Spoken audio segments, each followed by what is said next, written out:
Le Seigneur soit avec vous. Lecture de l'Évangile de Jésus-Christ selon saint Jean. En ce temps-là, Jean le Baptiste se trouvait avec 2 de ses disciples. Posant son regard sur Jésus qui allait et venait, il dit « Voici l'agneau de Dieu ». Les 2 disciples entendirent ce qu'il disait et ils suivirent Jésus. Se retournant, Jésus vit qu'ils le suivaient et il leur dit « Que cherchez-vous » Il lui répondit « Rabbi », ce qui veut dire « Maître, où demeures-tu » Il leur dit « Venez et vous verrez ».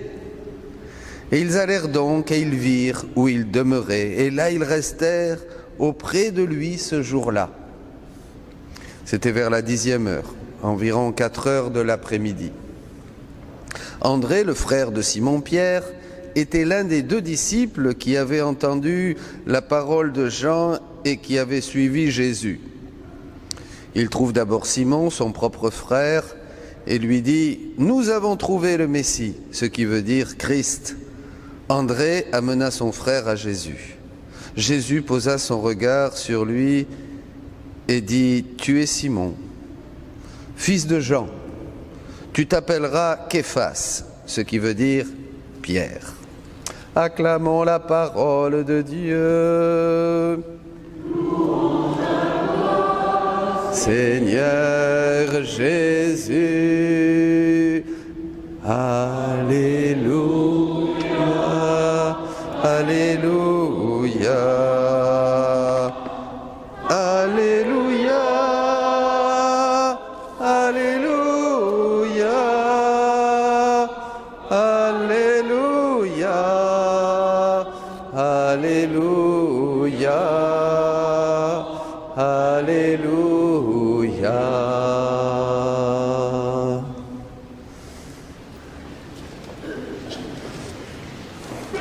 Cette parole, Jésus, résonne dans nos cœurs. Tu es l'agneau. Et nous te regardons. Nous tournons, nous aussi, nos regards vers toi. Et nous invitons tous les hommes à tourner leur regard vers toi, à te contempler. Toi qui es le sacrifice, toi qui es l'agneau, toi qui es Dieu au milieu de nous. Nous invitons tous les hommes à regarder vers toi, vers ta croix. Tu es la solution, tu es le remède, tu es le seul qui guérit l'humanité blessée par le péché et sous l'emprise du mauvais. Tu es celui qui veut libérer tous les cœurs.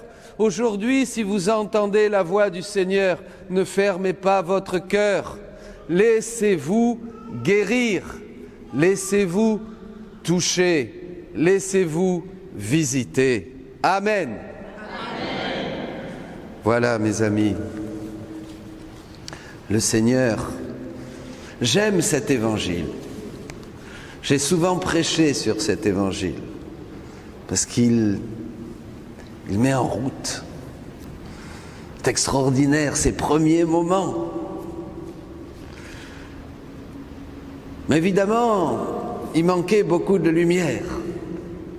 C'est un évangile qu'on ne comprend bien que dans la lumière du royaume, dans la lumière de la divine volonté qui termine, qui achève de donner vraiment cette plénitude à tous les écrits des 4 évangiles. Pour ça, je vous invite, lisez le livre du ciel et vous verrez, comme dit saint Jean juste un peu après, vous verrez le ciel ouvert à chaque page de l'évangile. Et donc là, nous avons ces disciples et ils sont là, ils cherchent. Ils étaient disciples de Jean, le Baptiste, vous vous rappelez, le grand prophète. Le dernier des grands prophètes, plein de feu, avec des éclairs dans les yeux, hirsute sortant du désert, là, il était sévère. Et il avait ses disciples, entre autres Jean, Jacques. Et il leur avait dit, celui-là sur qui j'ai vu descendre la colombe, c'est lui l'agneau de Dieu. Et là Jésus vient et Jacques et Jean surtout, se précipite, il se met à courir. Et il appelle Jésus l'agneau. Agneau, agneau. Et Jésus se retourne. Et il pose cette question à Jean et à tous ceux qui veulent vraiment suivre le Christ. Jean est le disciple bien-aimé, vous vous rappelez. Il aime Jésus. Souvent, il se presse contre Jésus. Il embrasse Jésus. Il est tout jeune, Jean, quand Jésus l'appelle. Tout jeune, le plus jeune des disciples. Et 2-3 ans après, il posera sa tête sur le cœur de Jésus au moment de l'Eucharistie. Donc Jean, c'est vraiment le disciple qui aime Jésus, qui cherche Jésus, qui court derrière. Il va arriver à la tombe vide, vous vous rappelez, plus vite que Pierre. Ils étaient tous les deux à courir, mais il va rentrer le premier, il va voir et il va croire. Il a vu et il crut. Donc Jean est vraiment celui que Dieu nous donne comme exemple. Le disciple du cœur, celui qui... les autres vont se poser des questions. Pierre va râler un petit peu, va dire mais qui c'est ce Messie, tout ça, et puis finalement il va y aller. Et puis bon, Jésus va l'aimer, lui dire bon, tu es Pierre, sur toi je vais construire mon église. C'est beau, ces premiers moments. Mais je reviens à Jean le Baptiste pour bien comprendre le temps que nous vivons. Jean le Baptiste, le dernier des grands prophètes de l'Ancien Testament. Qu'est-ce qu'il va faire? Il va faire la transition. Il va dire aux premiers disciples, et il nous le dit aujourd'hui, regardez, regardez, c'est l'agneau de Dieu. Et dans l'évangile de Maria Valtorta, c'est le sacrifice. Ah, mais oui, parce qu'Israël sacrifiait des agneaux au temple de Jérusalem. Et là, en fait, Jean va nous dire, c'est fini, les sacrifices d'agneaux, les pigeons, les tourterelles, c'est fini tout ça. Il n'y a plus de sacrifices. Il y a lui, l'agneau de Dieu, qui enlève le péché du monde. C'est lui qui va vous sauver. C'est lui que Dieu a envoyé. C'est lui qui va verser son sang. Mais c'est plus un sang d'animal. C'est un sang rédempteur. C'est le sang même de Dieu qui va vous laver de tous vos péchés, qui va vous guérir de toutes vos blessures, qui va vous libérer de l'emprise du diable. C'est Dieu qui vient.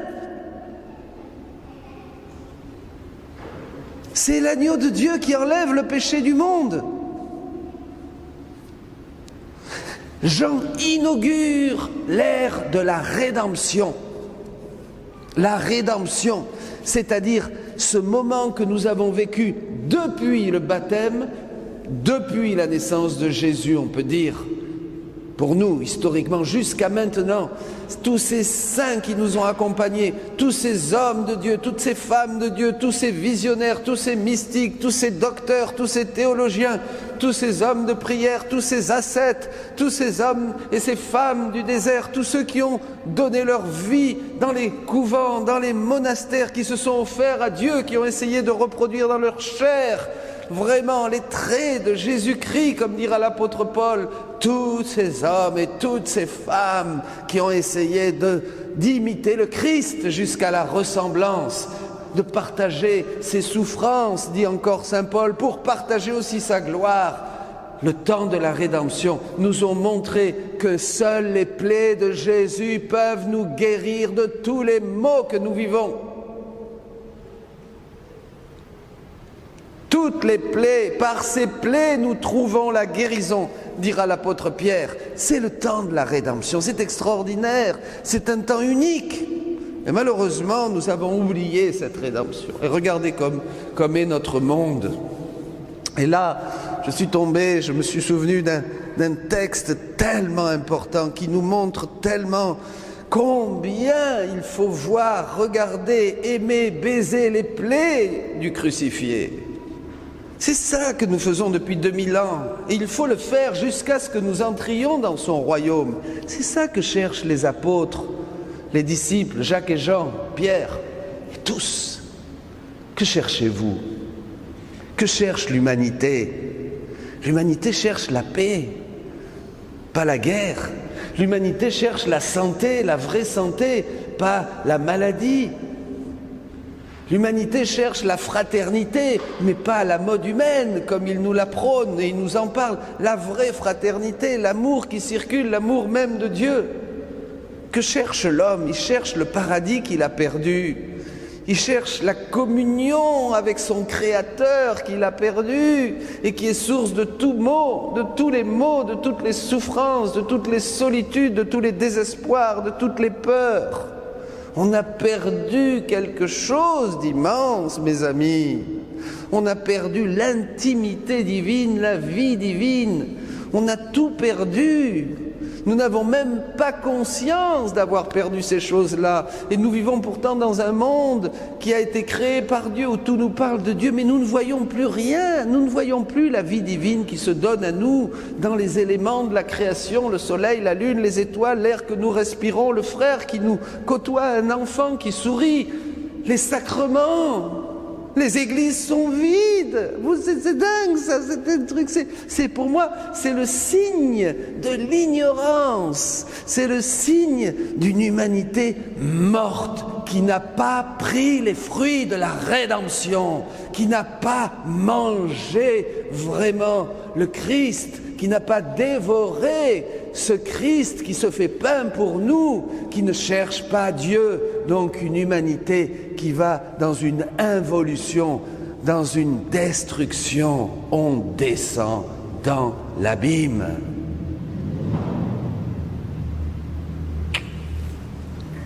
Jésus dit, ma fille, toutes les fois que l'âme pense à ma passion, chaque fois qu'elle se souvient de ce que j'ai souffert ou qu'elle sent de la compassion pour moi, l'application de mes souffrances est renouvelée.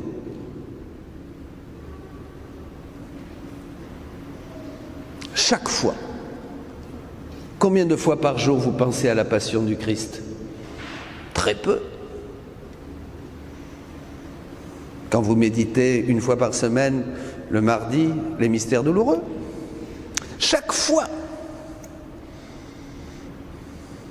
Mon sang surgit pour l'inonder. Mes plaies guérissent si elle est blessée ou l'embellissent si elle est en santé. Chaque fois. Chaque fois. Tous mes mérites l'enrichissent.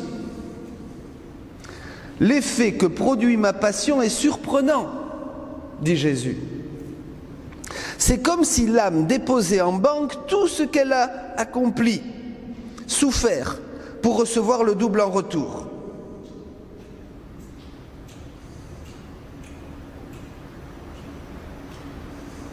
Ainsi, tout ce que j'ai réalisé et souffert rejaillit continuellement sur les hommes, comme le soleil constamment offre sa lumière et sa chaleur à la terre. Ma façon d'agir n'est pas sujette à épuisement. Donc, Jésus constamment veut nous visiter spirituellement, concrètement, réellement, dans nos cœurs, dans nos âmes, dans nos corps, dans tout ce qui est justement encore blessé en nous et qui ne fait pas que même notre corps, comme dit saint Paul aujourd'hui, est là pour glorifier Dieu, puisque tout en nous doit glorifier Dieu. Notre corps plein de Dieu, notre corps, nos gestes, nos paroles, nos regards, tout ce qui sort de notre bouche, tout doit être en chemin de glorifier Dieu comme Adam glorifiait Dieu avant le péché. Comme nos premiers parents étaient une pure louange de gloire où Dieu se prenait ses délices en informant, en vivant, en agissant, en œuvrant à travers tous les gestes d'Adam et d'Ève. C'était vraiment ça, c'est ça que nous avons perdu. Nous avons perdu quelque chose que nous n'avons même pas idée. Grâce à Dieu maintenant, dans la divine volonté, vous pouvez connaître toutes ces choses. Vous pouvez, il suffit, à chaque page du livre du ciel, vous découvrez, mon Dieu, j'ai perdu ça. Mon Dieu, la Vierge Marie, c'est ça. Ah, l'Eucharistie, c'est ça, je ne savais pas. La passion de Jésus, c'est ça. Depuis le sein de sa mère, tout ça est éternel. Tout ça, je le reçois chaque fois que je fais des rondes dans la création, dans la rédemption. dans les sacrements, dans la sanctification. Ah bon, je ne savais pas. Je ne savais même pas qui j'étais. Ah là là, je comprends l'Évangile, je comprends la parole de Dieu, je comprends que les saints ont tout préparé pour me donner ce grand trésor du royaume de Dieu dont justement Jésus va donner à Pierre les clés à la fin. Mais là, il faut guérir. Frères et sœurs, on ne va pas se priver de ces grâces de la rédemption. Tout ce qui est nécessaire, c'est que l'âme le désire. Est-ce que vous désirez guérir? Est-ce que vous désirez tous les mérites, les fruits des plaies de Jésus, du sang de Jésus? Est-ce que Jésus est vraiment pour nous l'agneau, le sacrifice, le rédempteur, le sauveur, le tout de notre vie? Aussi souvent que l'âme le désire, elle reçoit les fruits de ma vie. C'est-à-dire que c'est répétitif. Si elle se souvient de ma passion 20, 100 ou 1000 fois, autant de fois, elle jouira des effets. Mon Dieu, mais c'est pas vrai, moi je ne savais pas tout ça. Si je pense une fois à la passion de Jésus, le sang de Jésus m'inonde et me libère du pouvoir de Satan, du pouvoir de mes passions. Si je pense 2 fois à Jésus, en sa passion, que je regarde ses plaies et que j'embrasse ses saintes plaies, de ses pieds, de ses mains, de son cœur, hop, ça me visite encore une 2e fois et ça me libère de l'avarice, de la méchanceté. Si je pense encore une 3e fois à Jésus, ça va encore me libérer de vilaines choses qui sont blessées dans mon âme, dans mon cœur, dans mon corps.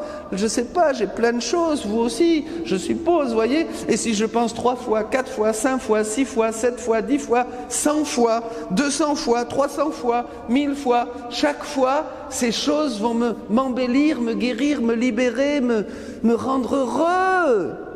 C'est la rédemption. C'est le fruit du sacrifice de Jésus. Mais pourquoi nous nous privons de ça? Regardez l'humanité comme elle est. Si elle vient souvent, si elle se souvient souvent de ma passion, combien peu font de ma passion leur trésor? S'en fiche. On ne sait même pas pourquoi on va à la messe. Je ne sais pas. On va, bon. C'est pas. Vous voyez, il faut comprendre pour savoir que faire et comment bénéficier des grâces de Dieu. C'est pour ça que le prophète dira que l'ignorance tue. Mon peuple meurt par faute de connaissance. C'est toujours la connaissance. Et pourtant, nous sommes des êtres intelligents. On n'est pas des animaux. Alors à quoi nous sert cette intelligence que Dieu nous a donnée? Ça nous sert à méditer sur les choses du ciel. Ça nous sert à comprendre les trésors de Dieu, les richesses insondables du Christ Jésus, dira aussi la Bible. Sinon, qu'est-ce qu'on fout sur terre? C'est ce que j'ai dit hier au couple. Vous voulez vous marier? Ils veulent se marier. À quoi ça sert? Pourquoi voulez-vous marier? Vous ne savez pas? Quand même savoir. Avant de signer, comme dirait Coluche, il faut lire. Pas vrai? Faut lire.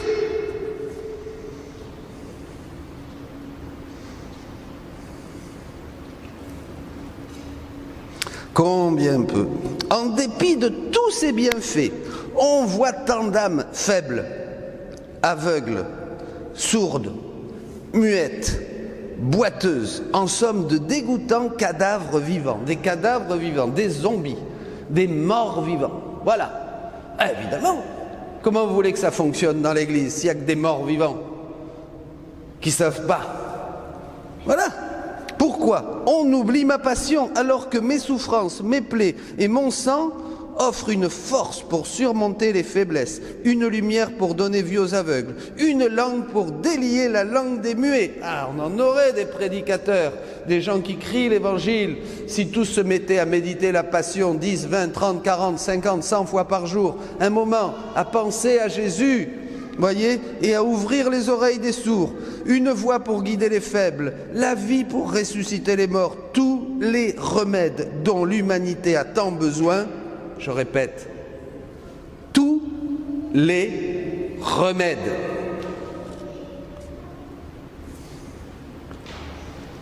N'allez pas chercher des remèdes ailleurs. Il n'y en a pas. Même des belles prières. Il n'y en a pas. Les remèdes, Ils sont là. Regardez la croix, regardez Jésus crucifié. Ils sont là, les remèdes. Il n'y a pas d'autres remèdes.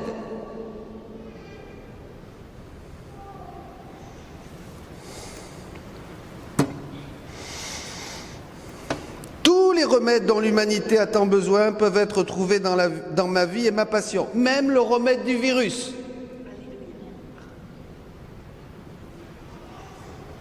Ah, parce qu'on guérit même physiquement quand on ne cherche que Dieu. Évidemment. Tout concourt au bien de ceux qui aiment Dieu.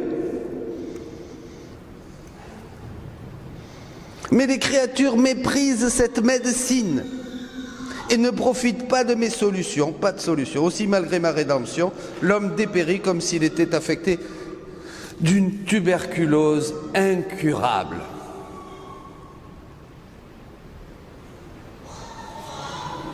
Jean inaugure ce temps où l'humanité doit se tourner de toutes ses forces et contempler l'agneau de Dieu qui enlève le péché du monde. C'est le temps que nous avons vécu jusqu'à aujourd'hui. Et maintenant, ce temps se termine. J'espère que vous en avez profité. Si vous en avez profité, un autre temps, comme disait Saint Jean-Paul II, se lève. Une aurore, l'Esprit Saint, à l'aube du 3e millénaire, veut donner maintenant une nouvelle sainteté à l'humanité, disait Saint Jean-Paul II. Le royaume de la divine volonté. Oh, il ne va pas arriver avec des éclairs, des nuées, des je ne sais pas quoi. Non, il est là. Il suffit d'y entrer. Il suffit de dire « je veux connaître ce royaume, je veux commencer à vivre dans ce royaume qui est déjà le ciel sur la terre ». C'est le 3e décret. C'est le 3e décret, le décret définitif. La volonté de Dieu sur terre comme au ciel. C'est le Notre Père. Après la rédemption, on a guéri.